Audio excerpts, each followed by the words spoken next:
Most faculty members have to publish their scholarly work, or at least present on their scholarly work as part of their positions. Sometimes faculty think that writing is the only thing that they should be doing during their writing time. But in order to get the writing done, there's a lot of reading that needs to happen up front. In today's video, we're going to talk about how Zotero can help you manage all of the reading you need to get done and have the information available at your fingertips when you're ready to do the writing, and then to cite everything correctly. Let's jump into it. The first thing I want to talk about is, what is Zotero? Zotero is a reference management software. That means that you can collect all of the sources you need for your academic writing or any other type of writing. You can collect sources directly from websites with just a click of a button, importing PDF files, and so forth. Zotero allows you to capture all the correct bibliographic information, make notes about each source that you have, and then cite those sources correctly when you use information from that source in your writing. There are many benefits to using Zotero. Let's touch on just a few.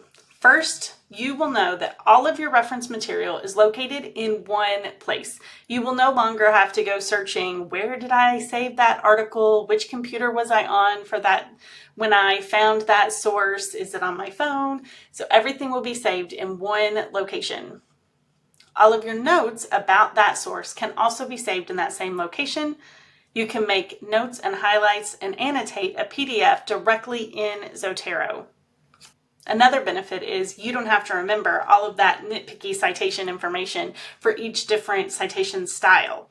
You can select the correct one and then simply import the information directly where you need it. In addition to being able to copy citation information directly from Zotero, you can also integrate it with popular word processing tools like Microsoft Word and Google Docs to directly import the information, and it will be updated if you change the citations throughout the document.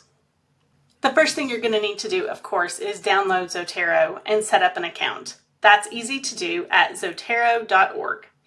This is a free software. You can upgrade to a paid subscription if you have an abundance of resource material that you want to save in the online database. To add a reference item into your Zotero database is really easy. There are a couple of manual ways to do this, and then some automated ways to make this happen as well. First, if you already have a collection of PDFs on your computer, you can just drag and drop those items directly into Zotero. When you drag it in, if the PDF is formatted correctly, all of the metadata will be extracted and a new citation will be created in your database. Another manual way to do this is to use the ISBN number or the DOI of the article. You click this button, enter that information, and then Zotero will search for the information and will automatically update your database to include that citation. You can also just manually input all of the information. If you don't have it as a PDF or the DOI or ISBN lookup is not working effectively for you, you can also manually type in all of the information for the source. You just select the type of source it is, and that will populate the correct fields you'll need to do a citation for that item. Then you just fill in the items as you go. The final way, and my favorite way to enter items into the Zotero database, is to use the browser plugin that will automate this system for you. Browser plugins are available across multiple types of browsers. I use mine primarily on Firefox, but it is also available on Chrome and other browsers. When you're on a research item and have your browser open and the plugin installed, you can click the button right there on the plugin, and it will automatically extract the information from that website with that reference item. You can also select which folder you want that in. We'll talk more about folders in a bit. It pulls in the information automatically by the type of item that it is and all the bibliographic information, including a link to where you access that information. If available and you're logged into the system, it will also automatically include the full text PDF if it is available. Once you have all your references or just start compiling any references into Zotero, you will notice that you have your main library, which will include a long list of citations and records. This can be a bit overwhelming, so you're probably going to want to organize that information. When you've input the information through one of the automated systems, metadata tags from that article will already be included as part of the organization. So if you click over here on tags, then it will show you the list of items that have that tag applied. You can delete tags and add tags using this button on the side. It will show you all the tags applied. You can add additional ones or delete ones that are attached to that item. Another way to organize your material is to use folders. You may want to use a folder for a specific research project. For example, when I was a graduate student, I had a folder for every single course, and every reading for that course I put into that folder. It is possible to put an item in more than one folder if you're going to need it for this course and also an article, or need it for this article and another article, for example. So it's similar to tags, except usually functioned around a specific topic or a project outcome. For example, you may want to put all of your articles about second language acquisition in one specific folder. You can also nest folders inside other folders. One of my favorite parts of using Zotero is that if an item has the PDF attached right there in Zotero, when you double click it, it opens the PDF within Zotero. And then I can use the highlighting tools to highlight specific items within the text. You might decide to use color coding as a highlighting scheme, so all the yellow means something interesting, the green means I need to follow up on this, maybe a red is something you disagree with. You can make your own color coding system.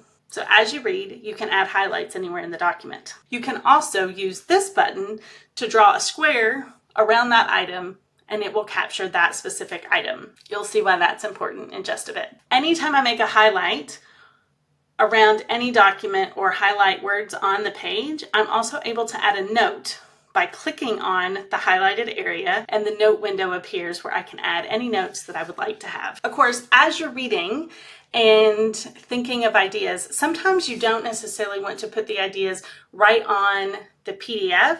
So you can also go to the individual item listed in your Zotero library and click this button to go to the notes area. Then you can add multiple notes. I usually have one note that is an overview of the entire article, and then I may add some other notes as I go along. Once you're finished making all the notes you want in the PDF document, you go over to the item in your main Zotero library, right-click the item, and click Create Note from Annotations. Watch the magic happen. It automatically takes all of the information that you highlighted. All of those will now show up in the notes, in this one note, indicating all of those annotations that you made. This makes it really easy to extract that information in a way that's going to be useful to you. One of the things I really like to do is, once I have a collection of articles in a folder for a specific project or article, I can then click on that folder and all of the items in that list will be available. If I highlight all of them and right click, I can click Create Report. When I create a report from an item, it will give me one page that is bibliographic information, and then all of the notes and annotations that I've added to that document will be added to that report. I personally sometimes need a physical way to interact with the information, so sometimes I print those out and then actually physically cut them apart and put information together with other articles so that I can synthesize the information more easily. So by collecting all of these reports, it's an easy way to pull that information from different sources and be able to compare and look at them together. Once you've decided how you want to use the sources, here is where some additional magic comes in. Because Zotero is a reference management software, that means it will automatically create the reference you need for either an in-text citation, a bibliographic reference for a works cited page or reference page. It'll also create note-based reference citations if that's the format and style that you need. There are a couple of ways to do this. One, you can click on the item, and when you right click it, you can then choose the option for the type of citation you would like. You click that you would like a citation, then you select the type of citation you would like, and then copy it to your clipboard. You can either do that for an in-text citation or for a reference list item. Then head over to your document and paste the item right into your document, and it will be formatted exactly as needed based on the style that you chose.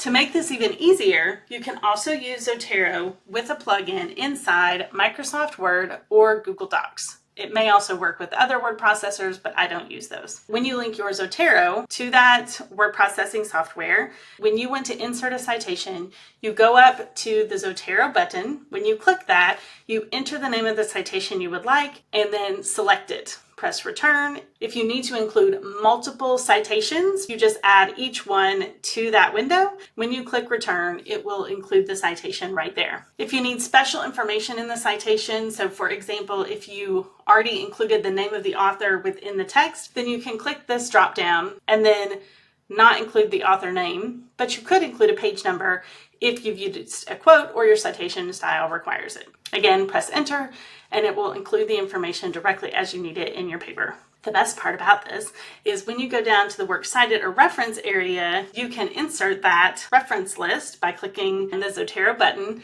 and the reference list will auto-populate based on all of the citations that are already present in the paper. So it automatically looks through the whole paper, sees what's there, and then creates the bibliography or reference list based on that. If you update a reference, then you would just refresh this and it will update the reference list accordingly. This is also helpful when you have a reference style that requires on first mention you list every single author, and on subsequent mentions you include only the first author and et al. This Zotero plugin will automatically determine when it was the first mention, when it's additional mentions, and how to update it based on that information. A real game changer instead of manually adding all of those references.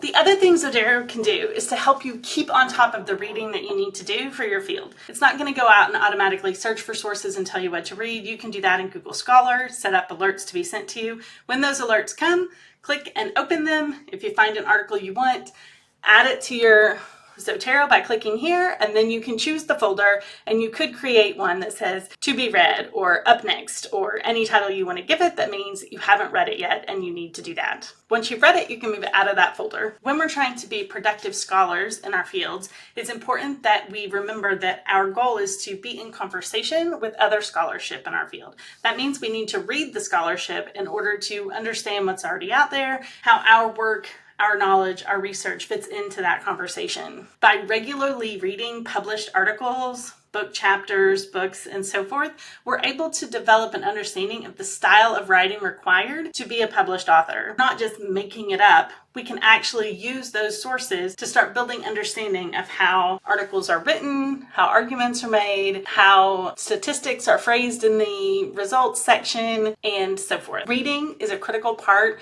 of the research process, and I include it in my publication pipeline as an actual step in the design phase. I do a lot of reading, I do reading in other phases, but when I block out article writing time or research time on my calendar, I include any reading that needs to be done as part of that time. Knowing what you need to read, getting the reading done, making notes that you can find later, and then using those sources effectively and citing them correctly are critical to the research process. I hope this quick introduction to Zotero helps you out so that you can be a more effective reader to help you become a better writer for academic publication. If you found this video helpful, you might also want to check out my blog post about how I created a publication pipeline and the templates and processes I use along that pipeline. You can also click like and subscribe so you'll be notified the next time I post a video. Leave any comments or questions you have below about using Zotero or any other process in the publication pipeline. I'm happy to answer any questions. Thanks for watching. I hope this video helps you feel more confident in getting started with Zotero and using Zotero to support your publishing needs as an academic. Until next time, keep exploring to find what works for you.